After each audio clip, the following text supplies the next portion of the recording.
Sir আসো এখানে আইসে একটা কীর্তন গাও, আমি কীর্তনটা রেকর্ডিং করি।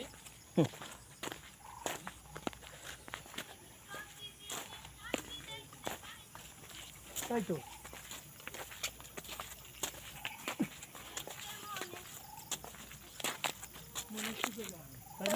এই জায়গায় এসে যদি গান না গাতের গাই দিতে গান মানে গিয়া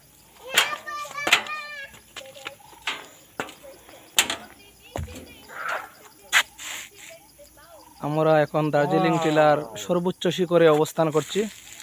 আপনারা উপভোগ করেন, কত সুন্দর। সবাই আসেন, দৃশ্য উপভোগ করেন। অসম্ভব সুন্দর লাগতেছে দার্জিলিং টিলার। এটা একটা ওয়াচ টাওয়ার, ওয়াচ টাওয়ারের উপরে আমি আছি। এটার উপরে দাঁড়াইয়া হচ্ছে চারদিকটা তোমাদেরকে দেখাইতেছি। তো আমি অবশ্য ফেসবুকে দেওয়ার জন্য বা ইউটিউবে ছাড়ার জন্য ভিডিও করতেছি না, হচ্ছে আমাদের কিন্তু আমার কিছু নিকটত্ব বিখ্যাত বন্ধু বান্ধবের লোভ জাগানোর জন্য দার্জিলিং ভিডিও টিলা, করতেছি। যেমন বৌসারা যেখানে মিজান, হাজার এরপরে হাজার বন্ধু সম্রাট, উপস্থিত হয়ে নব্যবিবাহিত, আরিফ আছে, মামাই সৌন্দর্য কিপটা, উপভোগ করে। টাকা ডিবিএস করে। আপনারা যারা দেখেন এরপরে লালন আছে, তো দেশ বিদেশে ঘুরে বেড়ায় বউ লইয়া, তার কি সুন্দর একটু যেখানে থাকতে পারে। শ্রীমঙ্গল দার্জিলিং টিলা, এমআর খান চা বাগান।